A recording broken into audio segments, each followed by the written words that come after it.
acho que a gente tem que ter muito esse cuidado de não entrar nessa hierarquização da dor. Ou da gente achar que a gente sabe qual a dor que dói mais e com isso julgar a dor do outro, né? E aí a gente tem que ter esse cuidado de não entrar na invisibilização e na ilegitimação da realidade de cada um.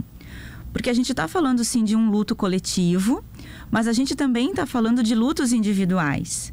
Porque cada um chega nesse cenário também já com a sua bagagem, com a sua história, com as suas dores, com as suas realidades.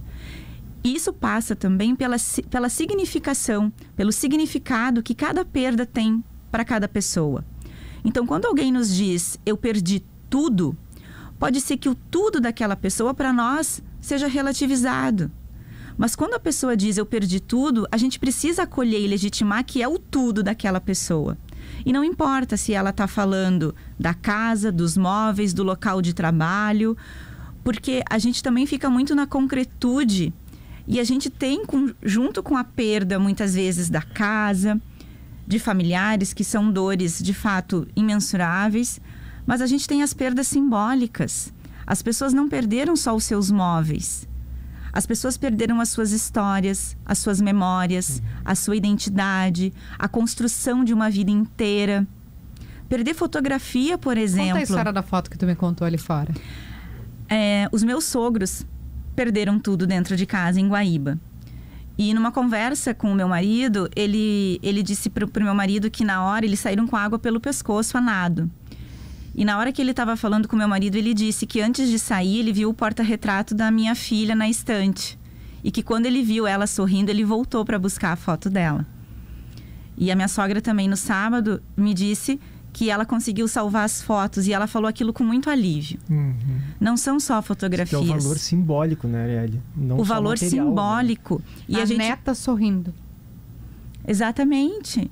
E o quanto que as fotos é só um exemplo, mas de tantas outras coisas que vai partir do que para cada pessoa tem um significado. E isso também é um luto, por vezes tão doído quanto a perda material em si. Porque, de novo, sem julgamentos, mas questões materiais são possíveis de serem adquiridas, mas as fotos não vão ter como ser tiradas de novo. Ou aquela memória que aquele imóvel tinha, a história, isso se perde. Então a gente precisa também legitimar essas perdas simbólicas como algo que é muito difícil. Porque a gente está falando aqui, como tu disse, né, que é a quebra do mundo presumido.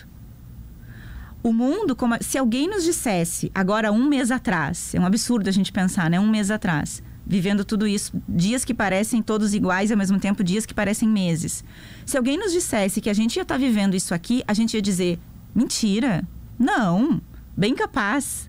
Não, mas não vai chegar aqui. Não imagina, vai chegar aqui. Aqui na RBS não tem como. Que foi o que aconteceu com muitas pessoas que resistiram a sair das suas casas porque não acreditavam que a água ia subir tanto ou mais, ou que a água iria chegar. Porque no nosso mundo presumido, na presunção de mundo que a gente tinha, isso não era factível, isso não era uma possibilidade. E quando isso acontece, a gente tem a quebra do nosso mundo presumido. O mundo como a gente conhecia aqui no Rio Grande do Sul, em Porto Alegre e em outras cidades, se quebrou. E quando a gente tem essa quebra, a gente tem um processo de luto invariavelmente. Porque o mundo que me fornecia algum senso de proteção e de segurança não existe mais. E a gente está falando aqui de uma segurança que ela é tanto física, para muitas pessoas, quanto emocional e psicológica também. Como que eu reconstruo? A partir da onde? Tanto de forma externa quanto de forma interna. E cada um aí chega com a sua realidade, com os seus recursos de enfrentamento, mas com as suas limitações também. Muitas limitações essa que com tudo que está sendo vivido ficam potencializadas. Por exemplo, quadros de depressão, crises de ansiedade. Eu tenho dito que assim, a gente vinha conseguindo viver e funcionar com a sujeirinha embaixo do tapete.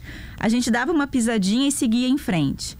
E com tudo que está sendo vivido, essa sujeirinha saiu debaixo do tapete. O Potter falou isso pra mim, ele disse assim, todo mundo que tinha alguma questão, né, Potter? Alguém que tinha algum... Isso veio agora, né, acentuou.